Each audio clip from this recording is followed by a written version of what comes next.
Just checking on you guys. That was it. Well, what are you doing? Sure.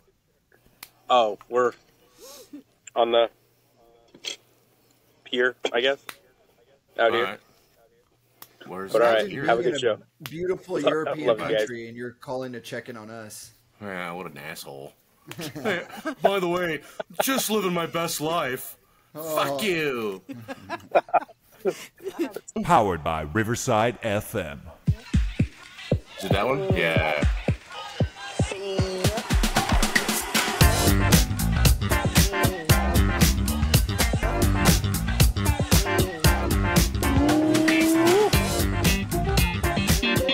Tell you what,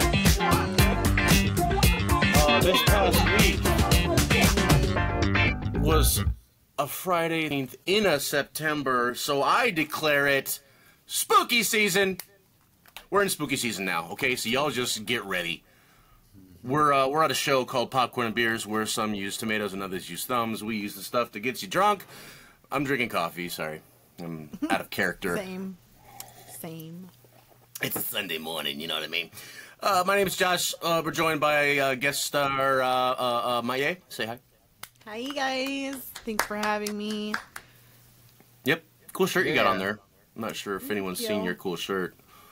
Boom. Hablemos Productions. Hablemos Oh, nice. Productions. Why don't we have merch, bro? What's going on?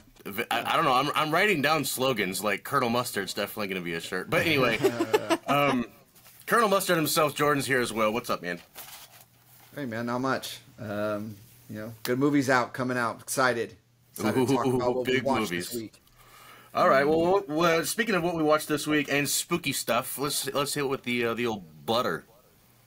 The Buddha is Speak No Evil, starring James McAvoy Ooh. and Scoot McNairy. If anybody happens to know who Scoot McNairy is, I couldn't tell you what else he's in, but you definitely have seen things he's in. He's in a bunch of movies.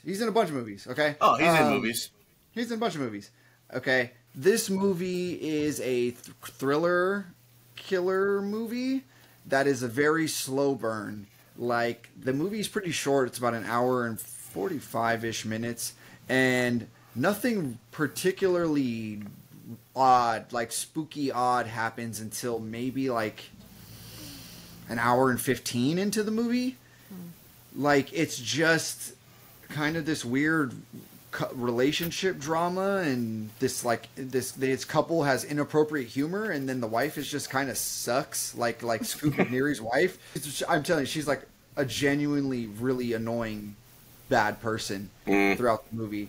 So yeah, I mean, that's just like most of the movie. It's like they're trying to protect their daughter from this family that's trying to they have a weird obsession with their daughter and kids. They never explain what the real deal is behind the bad guys, James McAvoy and his wife. It's all really confusing, their motivation and their exact relationship. James McAvoy and his girlfriend, who's like his crazy person. But like, for a family that's like, their whole deal is they're really overprotective of her daughter, like, you know, kind of like a Gen Z stereotype, like a millennial family, like helicopter parents. Yeah, but like over the top, like, okay, she needs to calm down. She needs her safe space, kind of like she's 12 years old and she needs her comfort teddy bear that they keep risking their lives repeatedly to go back for, because this girl keeps forgetting it everywhere.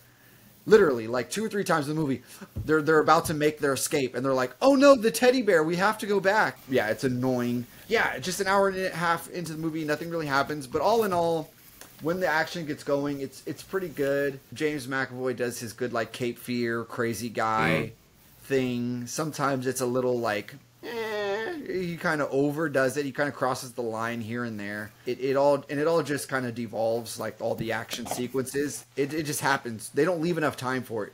It all happens very quickly. So this movie it wasn't bad. I'd say it's like a popcorn. I guess I'll sneak it into a popcorn and one. Popcorn and one beer. I guess, yeah. Did it give Split vibes at all? Because I know James McAvoy He did does. Split, where it was like the multi-personality type. Yep. Yeah. No, he definitely does. For sure, yeah. That's His cool. character. Popcorn and one. Yeah, and if you're new here, we rate things from 1 popcorn to 1 popcorn and 3 beers. 3 beers being it's nearly perfect movie and everyone's gonna love it. 2 is like one of your favorites. 1 is it's pretty good, and then popcorn is pretty vast. It could be like this was garbage, or we know it's bad, but it's still okay. You know, whatever. Right. Popcorn's Pretty awesome. loosey-goosey around here. Speaking of new movies, I went to a new movie, and I want to talk first about the trailers, and some of the trailers perhaps that are upcoming. Since it's spooky season, have you guys seen the trailer for Agatha All Along? Oh yeah, Yes. of course. Woo-wee! Yes. I'm pretty jazzed up about that. That's going to be an yeah. Emmy all Me day. too. I have a feeling it will. The trailer looked like it would be Emmy worthy. Emmy worthy. Some Aubrey Plaza's in there. Love it. I got that surprise yesterday. That's great. And then another one that I saw was Don't Let Go. Have you seen this thing? I just saw the trailer when I went to see Speak No Evil. I'd never heard of it, never seen it, and apparently it's yeah. I don't think I have. I mean, definitely Bird Box vibes a little bit. Don't go into the woods type of thing. But it looks like it's going to be fresh and horrifying. All the monster little quick shots. Oh my gosh. And then lastly, Megalopolis. Megalopolis. It's getting plastered up on the ads nowadays, but Adam Driver's Megalopolis. Francis Ford Coppola. He's like, I'm going to get one more Oscar real quick. So he makes this super high imagery, fantastical setting with Adam Driver. Yeah, I all mean- while he harasses a bunch of PAs. Hey, get back here. Pretty excited for all that stuff. But I saw these trailers in My Butter on Top, which was The Killer's Game with David Bautista. Heard of him? Oh yeah. I have. I thought it was a pretty good movie. I really enjoyed it. I would say that it's the same kind of light-hearted action loves as like Red. You know, Red with Bruce Willis. It's sort of like that vibe, but also mixed in with a lot of bit of John Wick. Like there's this game of this League of Assassins, and they're all coming after him now. Spoiler, not really a spoiler. But Beef Boys are back. Let me just make that. I was gonna ask. That was the burning question in my mind. It's like, are Beef Boys finally back? Beef Boys are back. Can This we hit the man- bell? Can we hit the alarm? Beef Boys back. But Yeah, everyone get your macros in. It's time to beef up. Dave Bautista is an action hero in this, but you can tell, like, he's a big boy. He's not really, like, doing flips and stuff. And they don't really make him do that. It's all his moves are him. He throws people through walls. A motorcycle is going full bore at him, and he stops it with a front kick.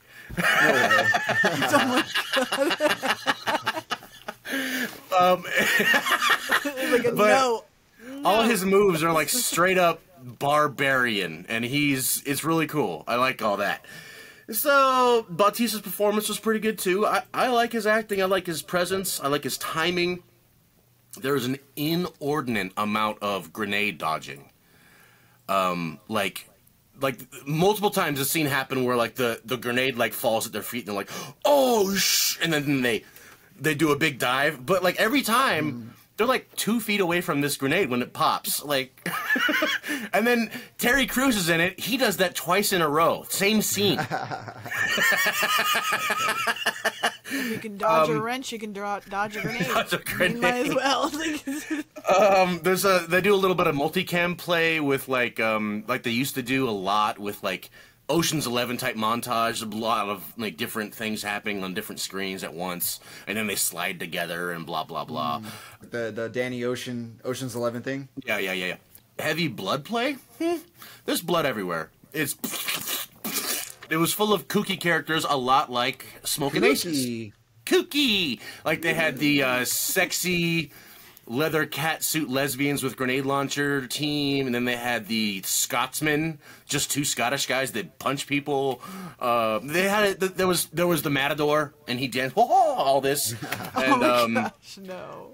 but the fights were cool. The characters played their roles for the specific fight. It was a little bit silly, but it It was all right, and it was a nice reunion. The bad guy is Mantis from Guardians of the Galaxy. Of course, we know Bautista played Drax, and they're best friends in the movie. So that's cool that they got to... Yeah. She had a really weird line. She talks to her bodyguard and grabs him tight, and she says, "Now go wash your ass. I'll be in there in a minute." Okay. Nice. No kink shaming here. It's just like, and it was like a routine thing. Anyway, No I give it a pop. germs. I give it a popcorn and one. Yeah, priorities, baby. A popcorn and one. It wasn't incredible. The love story was okay. It kind of shifted gears halfway through, but when they shifted gears, it turned up like the momentum quick. So, yeah, popcorn and one. Good movie. You know what? I like that. I like that Bautista actually does act within his age. Yeah. Because you see a lot of other actors that try to do these acting scenes where they're like all these dramatic action movements, and they get hurt, and you see them like later on an interview with a cast or something, and you're like, yeah, I can see why. Yeah. You know? So the trailer kind of misleads you to believe that in the movie Sofia Boutella is his daughter. Is it his girlfriend or his daughter? Because I've heard conflicting statements. That's his baby girl. No, I'm sorry, his girlfriend. Okay. Yeah, that's his boo thing. Oh, okay. All right. The trailer kind of leaves you like it kind of seems like it's his daughter, but I don't know. Well, she's significantly younger, but they play. I don't know. She's a dancer, whatever, and he's a retired guy, and that's not out of the ordinary, especially in Europe. So shut up. But I do have to notice the romantic scene. So a lot of close-ups of Bautista's huge face. That guy's got like big lips, big cheeks, big brows. His eyes kind of bug out. He's handsome, honestly, in his own way. He cleans up good and handsome guy. But like he's, I love her, like. Anyway, it had like good comedy and armadillo. Baby armadillo. The baby armadillo off the top rope. Did we watch any other new ones? We'll get to that. How about our drunk classic? Let's let the guests start. You got to watch. I didn't like it. I would give it a popcorn. Okay. I honestly felt like I kept skipping because I'm like, this is delaying. Actually, gonna pick up in the beginning where like his plane crashes or whatever. Yeah. And much noise. They're definitely gonna find you. Like, stop making all that noise. Yeah. And then what got me was when he does get taken and they tell him to lay down, and he's like, I have to take a shit. How come you I was guys like, don't this is listen good. to me? The way he says it is, I can't even do it. I shit my pants.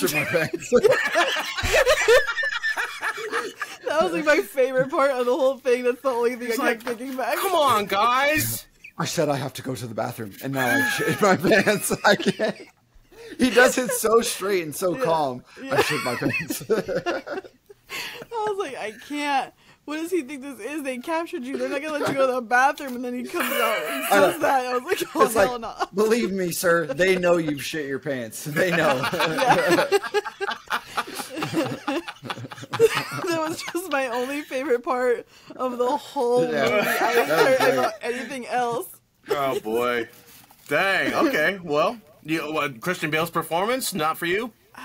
I like him in other stuff, but for some reason, like this one gave me very much. He was in a boxing movie. What was it called? Was it Fighter? The Fighter. Yeah. The Fighter. It gave me like that kind of vibe from him for some reason. I couldn't understand why that movie while watching this movie. It's not about boxing, but I mean, I think it could have been better. It was just too monotoned for me, like Okay. a captured scenario. You go popcorn, Popcorn. Jordan. When he starts to unravel, like throughout the movie, he really starts to like, because in the beginning, yeah, the whole like, I shit my pants thing, like that whole beginning part of the movie, like his character is very weird and just very calm and very like nonchalant and all that, and it's not the best performance, but once he starts to like unravel after some time and all that, like it starts to become more believable.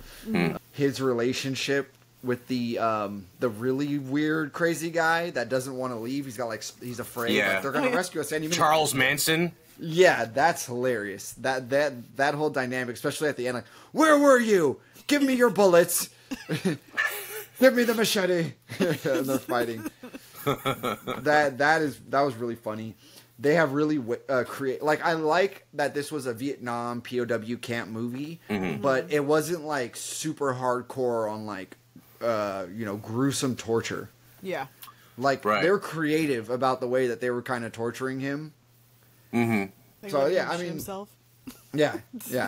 The guy at the beginning of the movie in the briefing room that's just constantly making jokes. I'm like, can somebody please punch that guy in the face? Yeah. Like, are they Where's allowed? the brick? Yeah, are you allowed to like just bullshit like that during a mission briefing? I don't know. I don't know. Back then, I don't know. That guy was so obnoxious. Like, if that guy was the one that got captured in the POW camp, like, I'm pretty sure they would just let him go. They would just send him back. Get out of here. Yeah, like, wait a minute, we're supposed to be torturing you. Yeah. Never mind. And just like, yeah, in general, it doesn't seem like it's the worst POW camp to be in. Like, honestly, they're...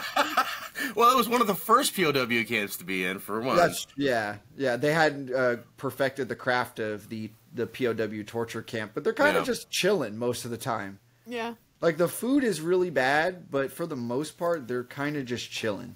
Yeah. And after all this movie, all of this stuff going on, I'm like, oh my god, they better not kill Dwayne. And they do it in the most unceremoniously horrible way. So sudden and raw, dude. Man. Yeah, it's like, really? Yeah. You're like, what did I say? Yeah, popcorn in one. It was a popcorn in one. I had this close to a popcorn in two, but then they killed Dwayne, and I was like, downgrade.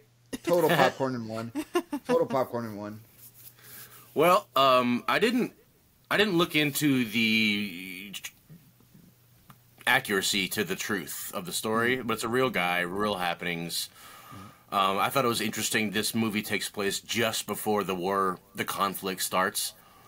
So it's all secret. Like, no one particularly is going to be looking for him, per se. Anyway, Christian Bale, I think, does good in that his character is driven. His character is one-minded the entire time. He doesn't really break, per se. He has, like, moments. But Accent. Yeah. Oh yeah. No, I mean, like, his character's resolve doesn't break. He doesn't have an arc, really. Yeah. So I think that is a testament to perhaps the reality. Like, not everyone has an arc in every aspect of their lives. Like, he's just a good soldier. He made it out, and he made it out because he was so driven, and that's cool. That's probably true to life. And I don't he shit know. his pants. Just like Steve Zahn every night. Shout out Steve Zahn. I was reminded of this movie because we watched the Steve Zahn movie earlier, and I'm like, oh, Steve Zahn's in this. And it's kind of a role you don't see him in. And the way he played such a little helpless puppy at the end. You know, he was starving. He was exhausted. He was broken. Yeah. And, oh, man, it was just... those parts of it that were so... real for me, not that I know anything about it, but like it was believable and authentic, seemingly. And I don't know, I still give it a popcorn in one. It's not over the top, but it's cool for history and all that stuff. So Yeah. And also the ending where they're all like crowding him in that airport hangar, he would be so insane in PTSD that would freak him out. Oh, like he would not be able to handle that. Yeah. Yeah, and that reminds me of something I wanted to point out too. They gave him a Butterfinger as soon as he got on the helicopter. Yeah. He would go into shock and die. That's actually happened. One time the WW2 soldiers raided and got into a concentration camp, and they just started throwing Snickers bars at everyone. Yeah. And as they were freeing the camp, they came back and they were all dead. Yeah, So, like, they go into shock. Yeah. Butterfinger kills. Anyway, let's get to Butterfinger cooler kills. stuff. What have you been watching lately? Tell us something about it, Maye. So, there's a couple of things I've been watching, but the ones I really, really want to mention are Black Mass on Netflix. I liked it. I would probably say a popcorn and 2 for me on that one. And I give it very, very like mindful of the fact that this is something that did happen and the person didn't get captured until like way later.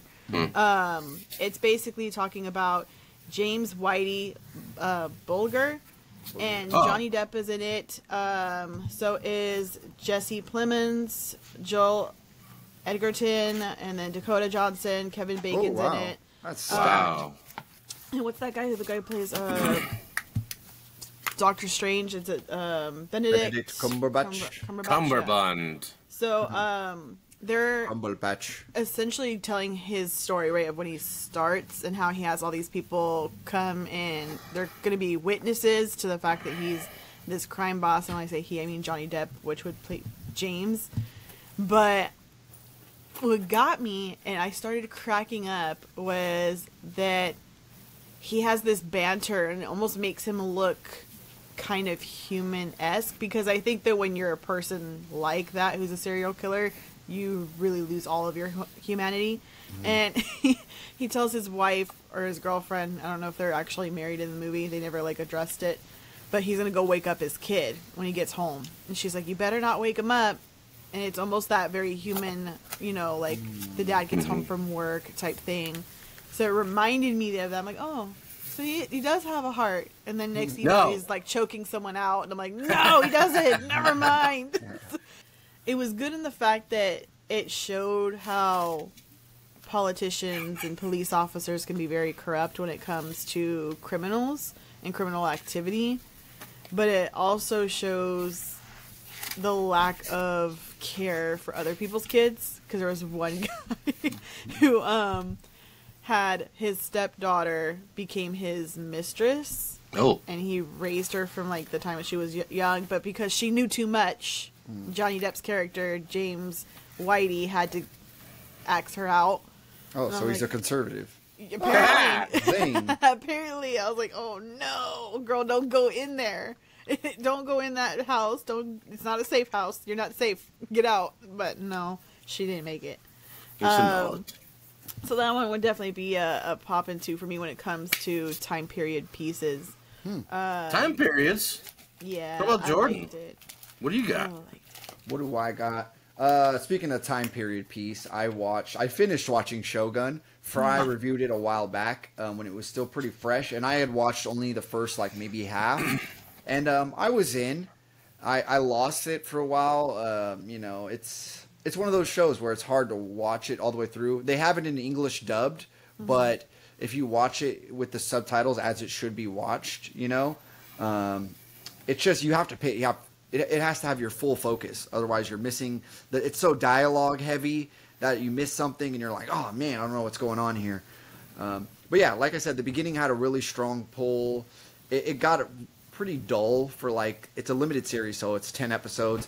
It gets dull for like the middle 3 episodes. There's just not much going on. It's heavy, just politics and like, you know, verbal jousting and trickery and all these little things. And the second to last episode has some decent action and some stuff plays out, but it really just goes out with a whimper. You don't get, spoiler alert here, you don't get the big battle that they're building up. The entire show, they're talking about this grand war that's supposed to happen, and you really don't get it. You get like a, you know, his buddy's about to commit seppuku, so he's gonna like kill himself. I'm totally spoiling here. I don't care. This is old. He's about to commit seppuku, and he's like, before I do this, what is your plan? You know, tell me before I die. And he goes, okay, well, a month from now, this is gonna happen. And it basically gives you a 30-second clip of the two armies marching towards each other, and then the other general surrenders for X, Y, and Z reasons. Like, they don't actually ever fight. Even in the like quick montage, like they're not like, yeah. So it just ends on a whimper. I could have lived my life not watching this, honestly. But visually and the dialogue is fantastic. It's well written and everything, but it's just not what I wanted. It did not give me what I wanted. It didn't give me the entertainment factor. It was very artistic and very well made, but it's well, why don't you go watch an anime? Yeah, it's popcorn in one. Popcorn in one. Popcorn in one, he says. Yeah. I watched the new one, newish one. I rented it on Amazon. It's called Los Rapaces, I think. But the title card when it drops is Greedy People. And I Googled it, and Los Rapaces, according to Google, is the Raptors. Can anyone verify this? I can. It is raptors. Does Little pastors raptors would be raptors. mean greedy people? I don't get it. I don't know. Anyway, Yeah.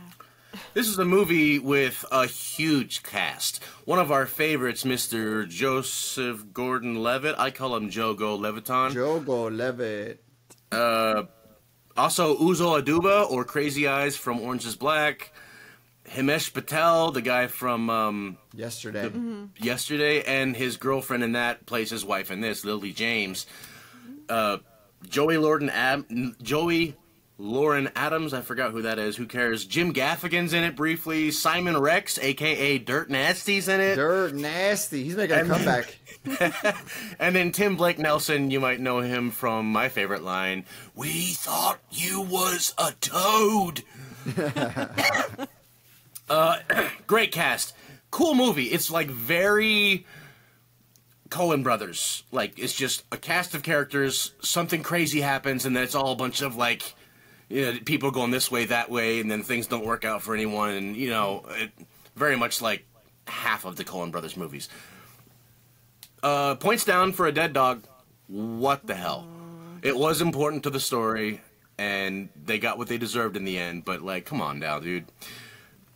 What's funny, Jogo Levy, his character is a different style of character I've ever seen him play. He's like a classic Southern sheriff who loves the power of being a sheriff, and he's just, you know, belching his way through life, and he's got his own metal band he's always talking about, and he's got like one of these kind of mustaches, like no chin, and it looks like he stinks, you know, and what's funny, one of his quirks is he's all about getting free coffee because he's a cop, so he goes in there and just takes the coffee and walks. But he's always trying to get more coffee in different scenes. Like, let's go get a coffee. And he takes a sip of the coffee, and for one reason or another, he just throws it. Like, he only gets one sip of coffie every time. So that's funny. It's very dry. Yeah, it's like ridiculous. But it's a really cool movie. Like, there's a murder that happens, and it's a big mystery, and who done it, and why, and motives, and like there's money involved, and it's called Greedy People because that's what the movie's about. Everyone in the movie eventually like has their own greedy motive. So there's one of my favorite lines in the movie is from Jim Gaffigan, and he's basically saying how like just about no one's good. Even if you're a good person, your money goes towards the military and wars, and just living. Bad things happen because of your wake. And she's like, well, that means nobody can be good. And he says, well, it's better to be bad and know it than to pretend that you're good. That's a cool line. Anyway, That makes sense.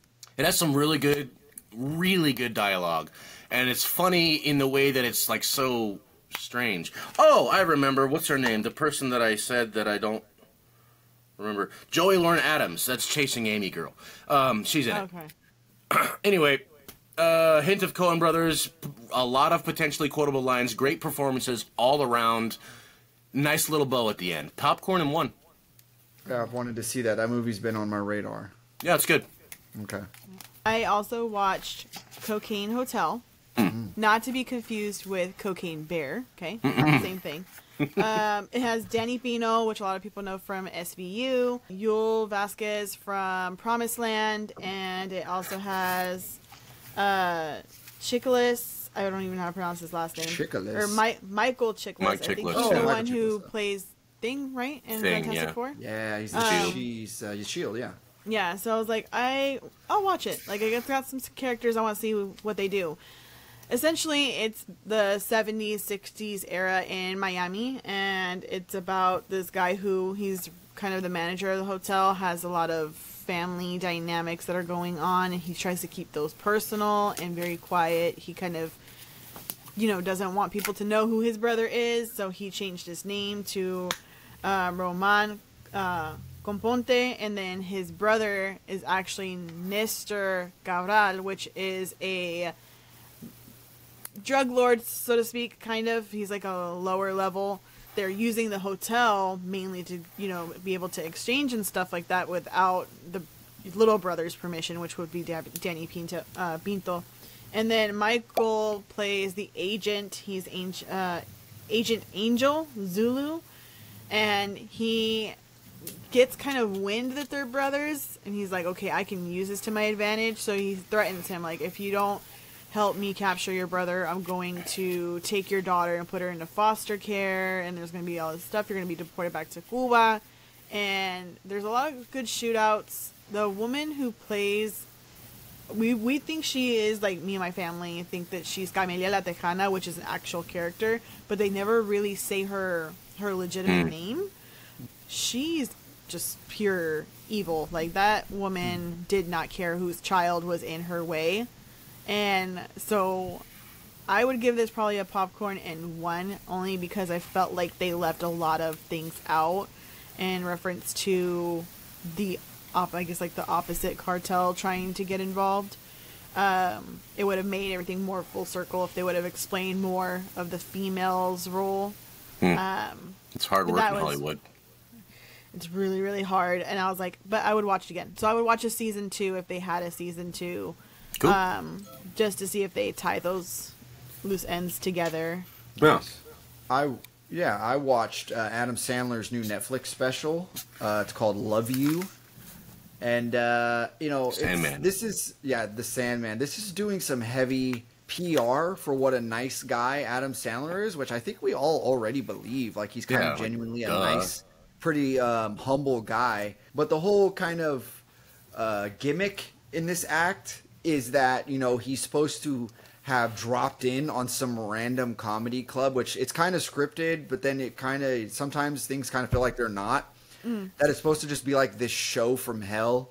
Like, basically, he's backstage trying to get ready, and there's all these like weird kind of like just people that work there that are just being a little inappropriate for like the star talent, just being a little comfortable and stuff. And he's just trying to be a nice guy and get to his show. There's things like he's supposed to have visuals, which I'm glad he doesn't, because like I've said in this show repeatedly, I hate when they do like gimmicky stuff for no reason. Like, Adam Sandler doesn't need that. He doesn't, like, he does the songs, and that's sometimes it's very, very good, and I'll get to that. But just like there's a hole in this floor on the stage, and it's he has a piano on stage, and like the leg of the piano goes into the hole, and the whole piano kind of crashes, and it becomes like part of his act. So you don't know if these things are planned or not. It's kind of weird. But, he tells some dad jokes in, typical Sandler fashion, just like some funny dad jokes, some dirty dad jokes. He plays some really super funny, like, tunes throughout the show. He has a song called The Muttering Song, and it's an absolute instant classic. There's a fight, I guess an argument in the audience where he's like, what's going on over here? Because you can hear some commotion in the audience. He's like, what's going on over here? And I guess they're like, this guy in front of us, he keeps laughing, and it's annoying, it's distracting us. And he's like, yeah, it's a comedy show. You're supposed to laugh. Like, leave him alone. You guys are good. We're good. And honestly, I connected to that because I've had that experience at a Dane Cook show. Me and my buddy were laughing very hard at something. And apparently this couple thought it was like we were laughing too inappropriately hard. And they turned around and they're like, can you guys be quiet? And yeah, it devolved into... not, some of our best moments in life. You're supposed to laugh. Right, exactly. Exactly. Like, what are you doing here? Why aren't you laughing? Go home.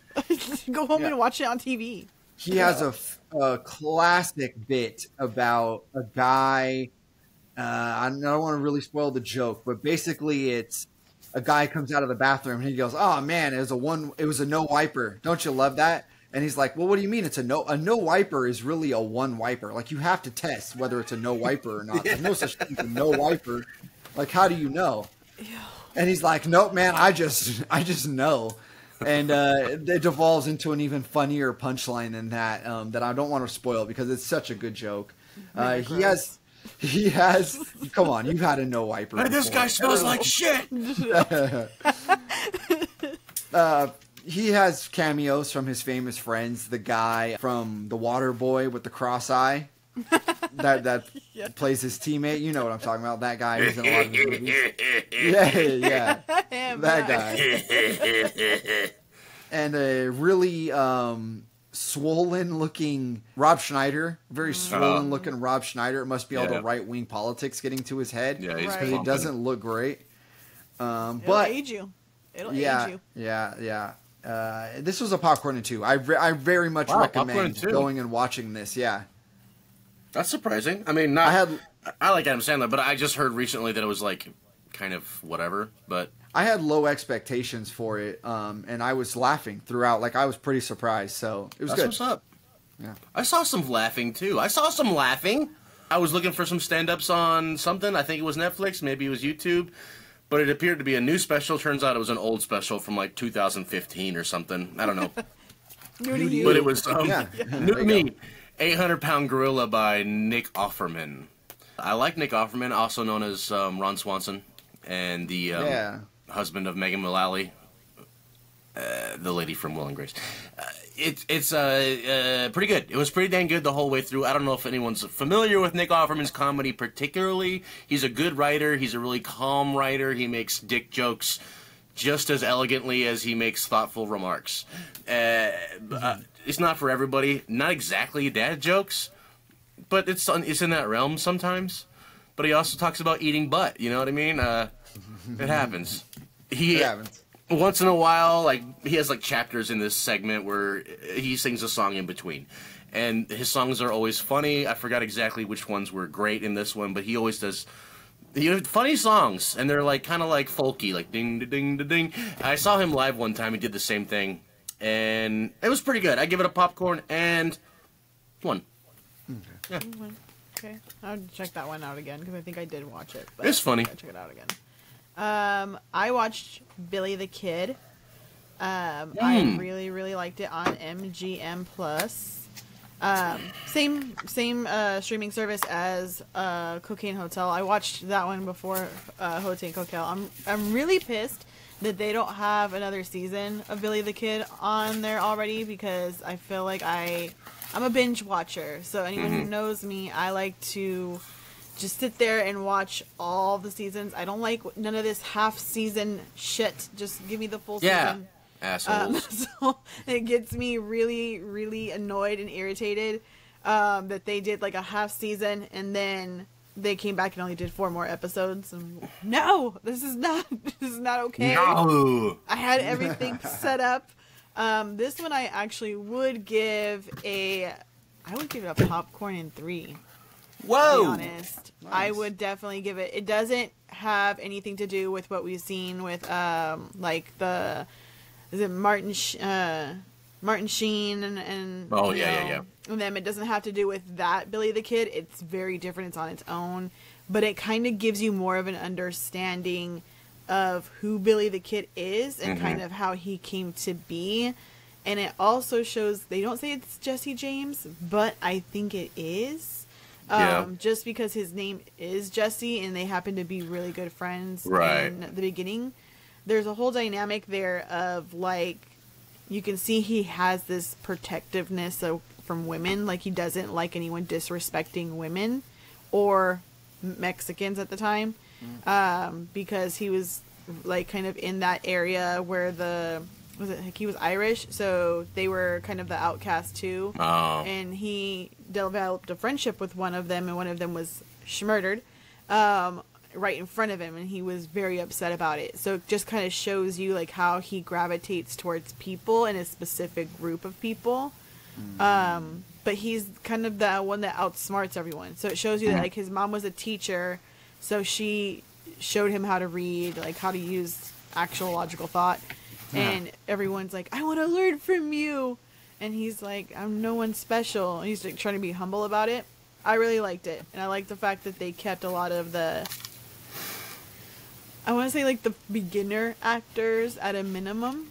Because there's some of them that you could tell they're looking at the camera. And you just, switch. And they would switch to somebody else, which was great.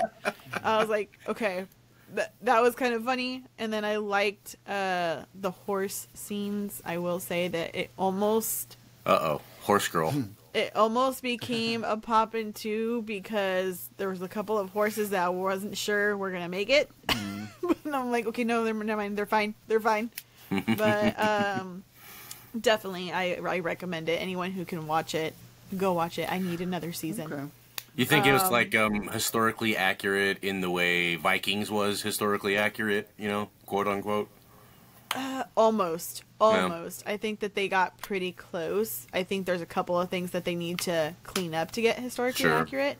But there's a lot of things that we don't know about Billy the Kid. So I'm like, okay, well, they can't fully get there, but at least the other stuff, like the Irish and, the U.S. and all that stuff, they could have been a little bit more accurate. Just a little bit. They took a lot of freedoms. Jordan, you got anything else? That was it, bud. Oh, so it's just up to Maye, right? You got, what? I got one honorable mention because it's a new streaming platform, and I think everyone should check it out and give it some support. It's called American Heart and Soul, A+ on Apple, and I think on Samsung you can just look American Heart and Soul, and it'll show up A+. The shows are funny, but I'm not done watching them, so I don't want to review it just yet. But Anna is a movie, and Anna has Andy Garcia and Daphne Keane, who, if you don't remember Daphne Keane, she was in Logan. She played X-23, and she also was in is it His Hidden Dark Materials or something like that? Yeah, His Dark Materials.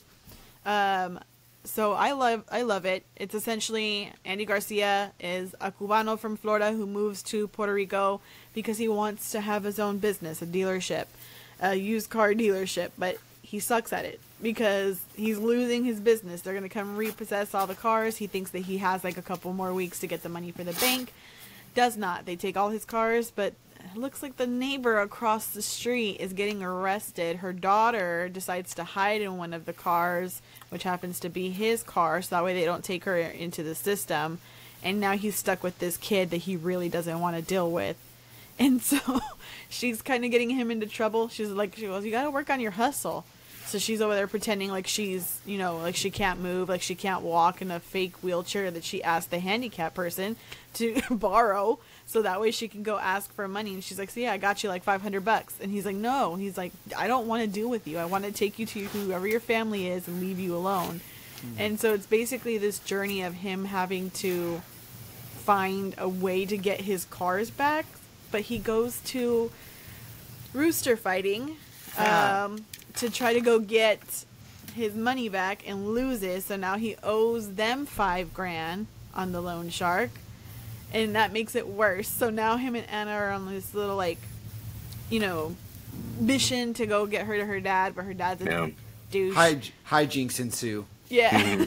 And so it's just funny because at the point she goes, why would you move to Puerto Rico from Florida? Because a lot of people from Puerto Rico, they move here because the pay isn't the same and healthcare is not the same. So it was just interesting that he was like, you're making everything worse. I thought my situation was bad, but you're making it worse because now I got to take care of a kid. But then he ends up falling in love with her and like a parental type aspect. And he ends up saving her in a way from a cult-like religious community in Puerto Rico. This is just like the plot of Logan. Yeah. I was like, no, I can't. But one of the funny parts was he has angina. So he's like running to chase her because she got mad and like her feelings got hurt. And of course, like any little girl, she runs away in a dramatic fashion. And he's running and someone goes, what can we help you with? And like the barrio, and they're thinking drugs or whatever. And he goes, I'm looking for an 11-year-old girl. And they're like, you perv! And they go follow him. So now he's running and he's almost having a heart attack as he's trying to get away. That part to me was funny. So I would say that one would definitely be a poppin' 2 for me. Nice. Poppin' 2! Well, dang. Okay, so we got a butter on top to deal with here, Jordan. Help me get through this. So, yeah, we have a butter on top this week, and it is a Halle Berry scary movie. Halle Berry scary. Halle Berry scary. It is called Never Let Go. Some spooky, in the woods, craziness stuff going on. And there also may be a mention of a new animated Transformers 1 movie. We might get a little double feature action. I'm going to be the brave soul that goes to go see that. I am Optimus Prime. Yes. Yes. That's what's up.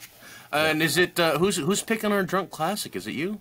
Oh, it's my pick this week. It is my pick. And I'm going to start spooky.